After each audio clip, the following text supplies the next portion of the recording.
Hadir di tengah kita seorang tokoh yang menginspirasi dalam karya yang telah dilakukan. Terlahir di Blitar pada tanggal 25 Oktober 1951. Menyelesaikan pendidikan dasar dan menengah di Kota Malang. Dan lulus dari Akademi Kepolisian pada tahun 1975. Di tahun inilah beliau mulai berkarir di dunia kepolisian.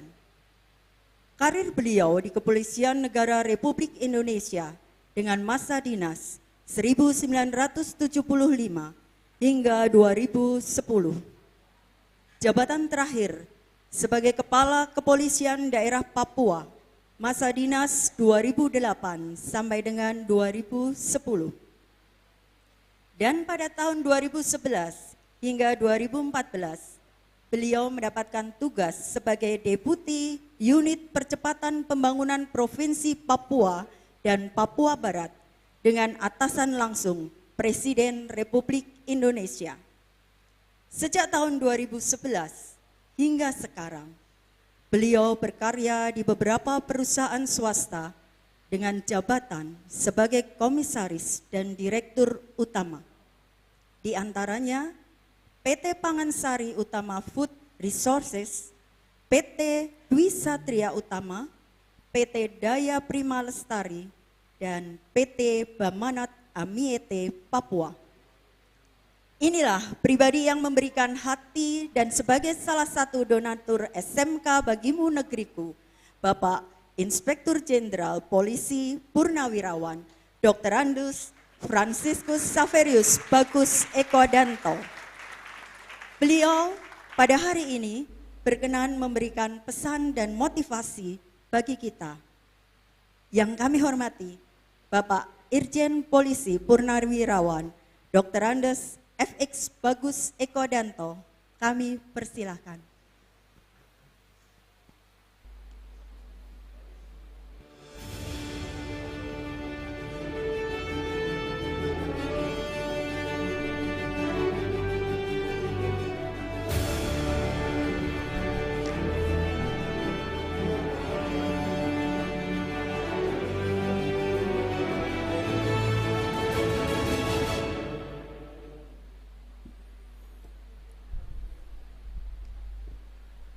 Sebelumnya saya sangat terharu melihat awal kegiatan daripada SMK Bagimu Negeri ini ya. Saya terus terang mengenang masa yang lalu ya, masa melalui pendidikan saya ya. Ada Mars, tadi saya sangat tergerak. Terus terang saya menitikkan air mata mendengar Mars itu. Oleh karena itu ini Mars itu adalah satu kebanggaan daripada sekolah. Saya mau ngajak siswa-siswa SMK yang hadir pada siang hari ini. Kalau saya bilang SMK Bagimu Negeri, Bagimu Negeriku, kalian jawab Jaya, Jaya, Jaya. Bisa ya? Ya, harus semangat ya. Ya. SMK Bagimu Negeriku. Jaya, Jaya, Jaya. Tepuk tangan untuk. Ya. Saya sebelum memberikan pembekalan, saya ingin berikan kesan-kesan ya. Dari Mars, kalau belum disuarakan untuk dikenang semua para siswa, saya saran kepada Ketua Yayasan Pak Rey, kalau bisa lagu Mars ini setiap pagi sebelum ada kegiatan didengungkan. Sudah? Jempol ya. Tepuk tangan dulu ya. Oke.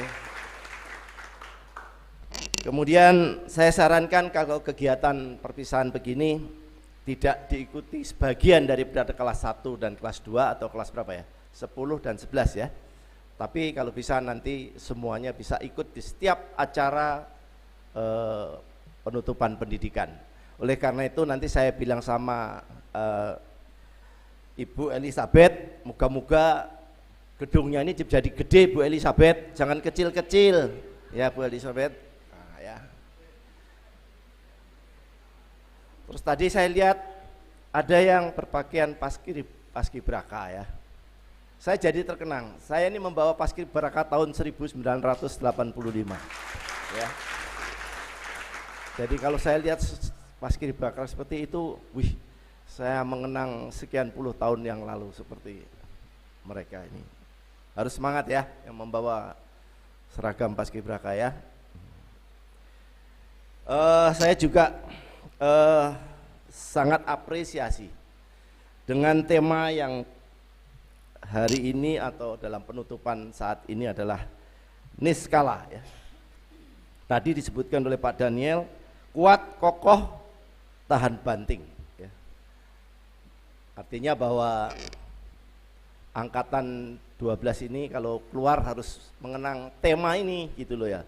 Saya nanti kalau memang sudah berkarya di luar, yaitu tadi harus kuat, kokoh, tahan banting, dan nanti pengalamannya disampaikan kepada adik-adiknya yang masih melaksanakan pendidikan di sini. Baik, itu kesan saya yang pertama. Baik, sebelum saya memberikan pembekalan nanti secara singkat saja tentang kepemimpinan ya, secara umum. Saya sebelumnya akan mengucapkan Assalamualaikum warahmatullahi wabarakatuh. Selamat siang dan salam sejahtera buat kita sekalian ya. Om Santi Santi Om buat yang beragama Hindu.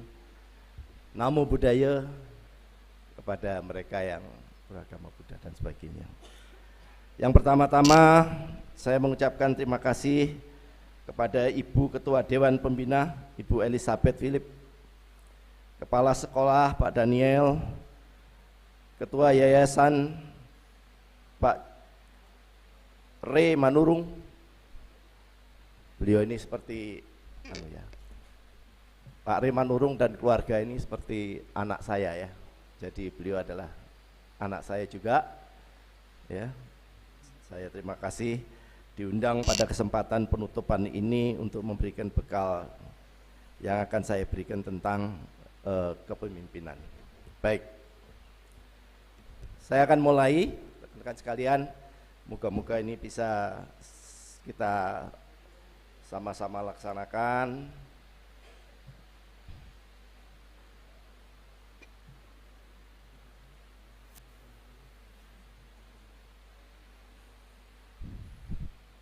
Operatornya siapa nih?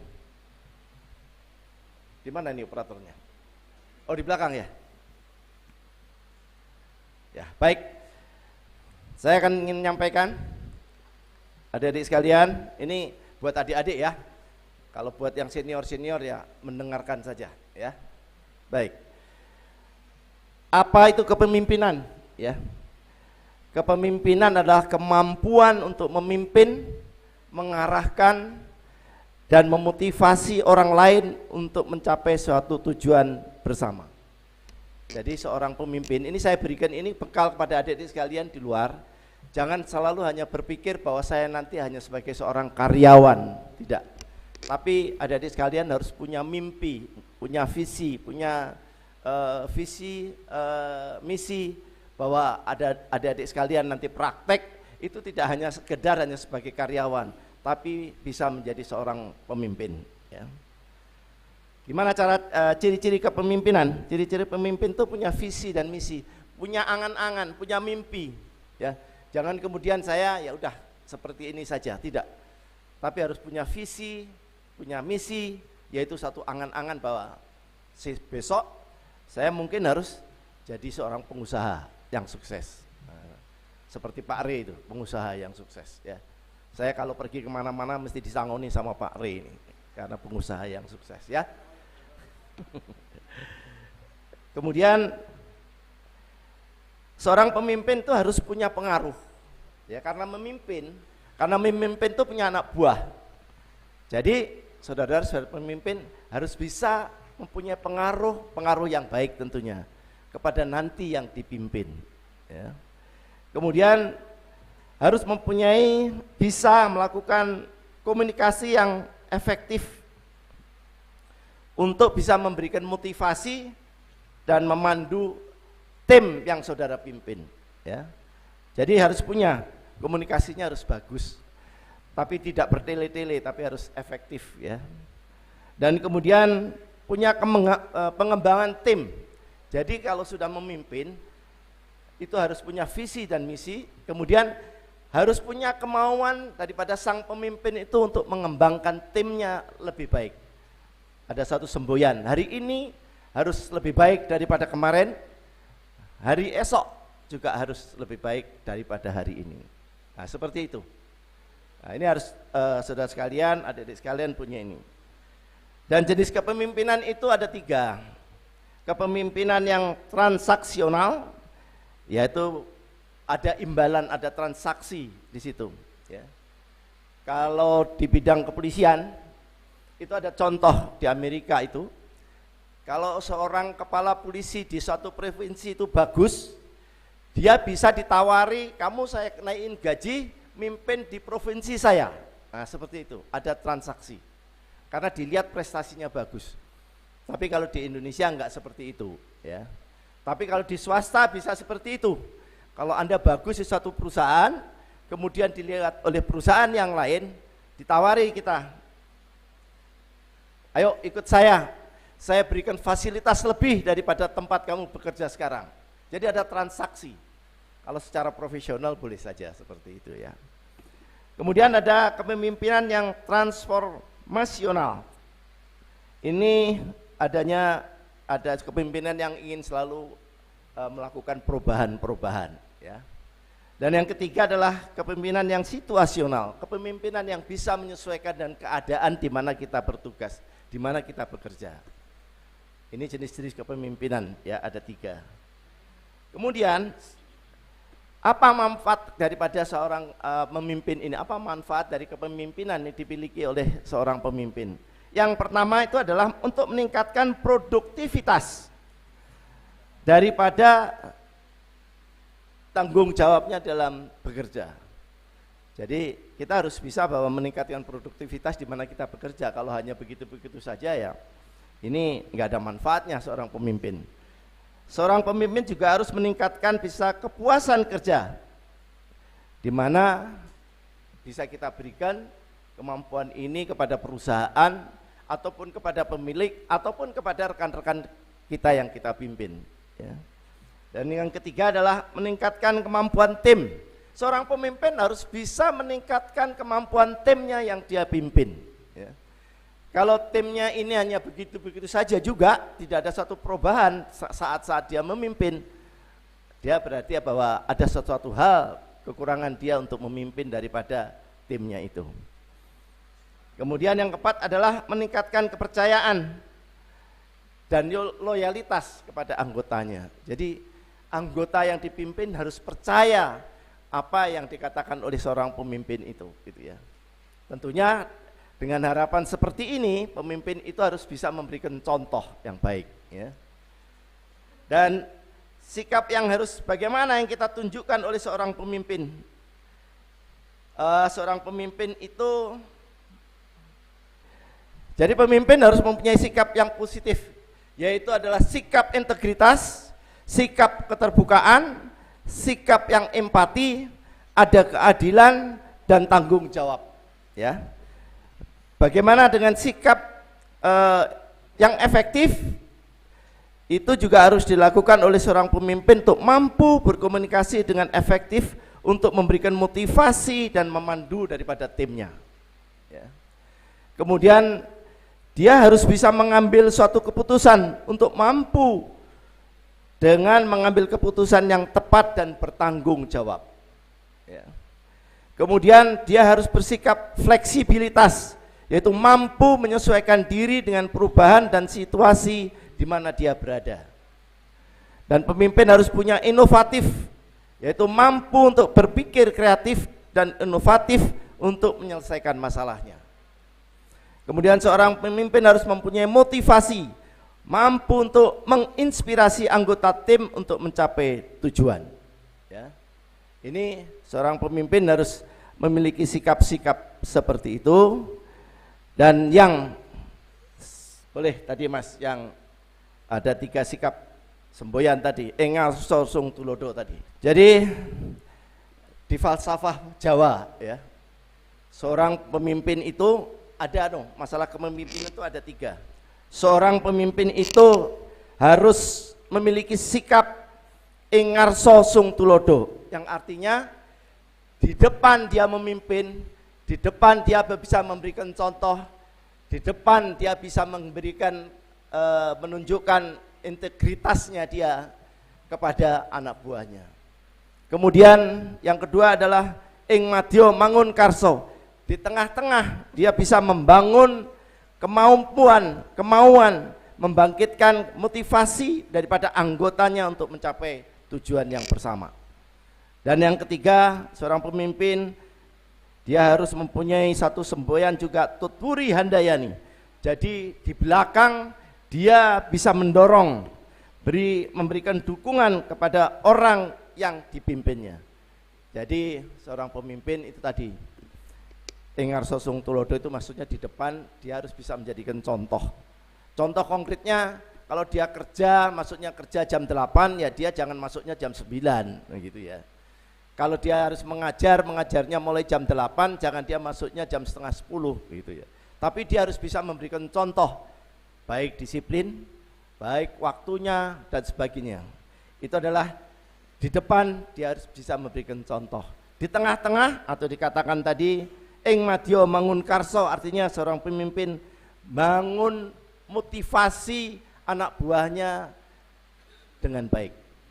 Jadi di tengah-tengahnya itu dia mendorong anak buahnya. Jangan seperti dulu kemampuannya, kalau memimpin suatu perusahaan ada anak buahnya, ayo kamu harus maju, kamu harus sekolah lagi, kamu harus cari pengalaman lagi. Jadi di tengah-tengah itu dia harus bisa mendorong motivasi daripada anak buahnya.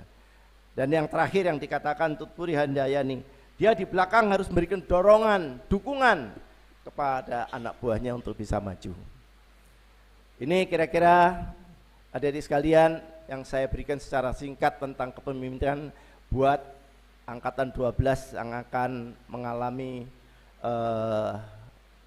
situasi kondisi pekerjaan yang bisa berubah setiap saat. Kalau Anda nanti memimpin tim itu atau memimpin suatu pekerjaan itu, Anda harus memiliki kepemimpinan yang baik. Saya rasa ini yang ingin saya sampaikan secara singkat masalah kepemimpinan ini, tapi setiap orang harus mempunyai visi, misi, impian untuk bisa itu tadi, hari ini harus lebih baik daripada kemarin dan besok harus lebih baik daripada hari ini. Terima kasih. Wassalamualaikum warahmatullahi wabarakatuh. Selamat untuk bekerja di lapangan pekerjaan yang baru. Terima kasih. Izin Bapak Bagus, izin kami menyapa dengan sapaan Bapak Bagus. Beberapa nilai sudah diberikan tentang kepemimpinan. Bapak mohon jika diizinkan berkenan untuk beberapa siswa yang mungkin tadi dengan sangat antusias mendengarkan apa yang disampaikan Bapak Bagus, menyampaikan beberapa hal terkait dengan apa yang sudah dijelaskan oleh Bapak. Ya, boleh. Berkenan Bapak? Boleh, silakan. Baik, anak-anak yang terkasih, sungguh kesempatan yang luar biasa kita mendengarkan bagaimana beliau dengan segala karya yang sudah dilakukan. Dan dari beberapa hal tentang kepemimpinan ada banyak nilai-nilai yang kita peroleh. Dari kalian, mari silahkan di kesempatan yang luar biasa ini, silahkan memberikan atau menanyakan pertanyaan yang berkaitan dengan pengalaman beliau tentang kepemimpinan, tentang segala hal yang terkait dengan nilai-nilai dalam kepemimpinan ini. Kami persilahkan dua Silakan. penanya. Kalau ada yang bertanya silakan. Pertanyaannya jangan sulit-sulit ya. Iya. Mohon Ya bantuan. silakan Mbak yang di belakang tuh satu. Nanti yang di sebelah kiri ada. Siapa yang bertanya sebelah kiri? Oke. Nanti ya yang kedua. Oke Mbak, silakan Mbak. Baik, terima kasih Pak atas kesempatannya. Selamat siang. Perkenalkan, nama saya Filia Sekina Glory. Saya dari 12 DKV 1 dan asal saya dari Bandung. Saya ingin bertanya Pak, setelah lulus dan mulai kerja, langkah pertama apa yang bisa anak SMK lakukan untuk memulai untuk menunjukkan jiwa kepemimpinan dalam pekerjaan mereka, meskipun pekerjaannya adalah pekerjaan yang kecil. Itu saja pertanyaan dari saya, terima kasih. Baik, terima kasih pertanyaannya Mbak. Dari Bandung ya Mbak? Ya. Jadi kalau kita akan memulai suatu pekerjaan ya, meskipun itu kecil ya. Ya, yang pertama kita berdoa dulu ya. Kita awali dengan doa. Mohon kepada Tuhan bahwa kita akan mengerjakan pekerjaan ini bisa berjalan dengan baik. Yang kedua, harus melihat lingkungannya, tempat bekerja. Bagaimana sih karakter tempat saya bekerja gitu ya. Bagaimana sih nanti kawan-kawan saya di lingkungan saya bekerja ini gitu. Ada berbagai suku mungkin, bangsa mungkin dan sebagainya. Dan yang ketiga, tugas saya yang dibebankan, apakah itu dari pimpinan, apakah itu dari perusahaan, harus Anda pahami lebih dahulu ya. Kemudian tugas pokok itulah yang harus Anda kerjakan terlebih dahulu. Jangan kemudian ngurusin orang lain, menilai orang lain, tapi pekerjaan yang pertama Anda terima itu tanggung jawab saudara, maka itu yang harus dikerjakan terlebih dahulu untuk menunjukkan kepada lingkungan Anda bahwa memang Anda mempunyai kapasitas untuk melaksanakan pekerjaan itu.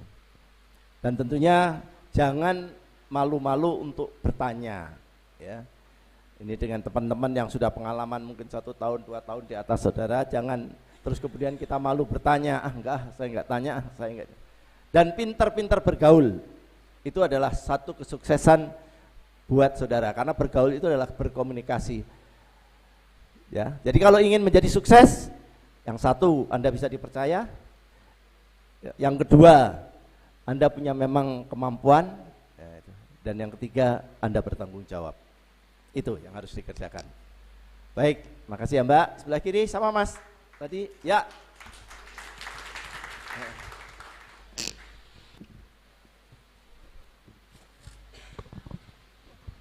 Terima kasih atas waktunya Pak. Perkenalkan, nama saya Damai Krisna Firmanto dari kelas 12 TKR. Saya dari Gerobokan. Menurut Bapak, perbedaan pemimpin dan bos itu apa Pak? Pemimpin dan? Bos. Pemimpin dan bos. Pemimpin dan bos. Ya. Oh, bos. Terima kasih. Tak pikir bus. Kok pemimpin sama bus ya, tiba-tiba bos ya. Pemimpin itu biasanya tadi bisa tumbuh daripada perkembangan kepribadiannya dia ya, itu dimulai dari keluarga ya. Biasanya dia memiliki satu sifat-sifat kepemimpinan itu kan. Ya, pemimpin itu kan harus baik, pemimpin itu harus menghormati, pemimpin itu harus bisa menerima pendapat orang lain dan sebagainya. Ya, itu adalah seorang pemimpin, ya. Dalam arti bahwa memang dari karakternya dia, dari belajarnya dia untuk menjadi seorang pemimpin yang seperti saya sampaikan tadi itu, ya. Bagaimana seorang pemimpin? Ya, kalau yang tiga yang dipegang yaitu tadi. Kalau pemimpin itu di depan juga harus bisa memberikan contoh, di tengah-tengah bisa memberikan motivasi, di belakang, di tengah-tengah bisa membimbing dan mendorong, dan di belakang bisa memberikan kegiatan yang mendorong daripada untuk bisa maju daripada karyawannya. Kalau bos itu istilahnya kan, ya ini kan tidak satu memimpin sesuatu apapun, tapi dia seorang preman juga bisa dipanggil, wah ini bos saya Pak, gitu kan ya. Bisa dari mana munculnya itu gitu ya. Jadi jauh berbeda biasanya. Bos itu hanya biasanya dipakai dalam bentuk apa itu namanya ya, kepopuleran yang biasanya untuk menghargai orang lain gitu ya. Bisa saja Pak Daniel ketemu sama rekannya, karena Pak Daniel ini kepala sekolah dipanggil sama rekan yang guru, bos gimana bos pagi ini bos, bisa begitu juga. Tapi Pak Daniel kan enggak, Pak Daniel selamat pagi gitu kan. Ya Pak Daniel gitu ya Pak Daniel ya. Itu kira-kira perbedaannya. Baik, saya rasa cukup ya Mbak. Terima Cukup, kasih. Pak. Baik, terima semuanya. kasih. Tepuk tangan Semoga untuk sukses. Pak Bagus. Tuhan memberkati.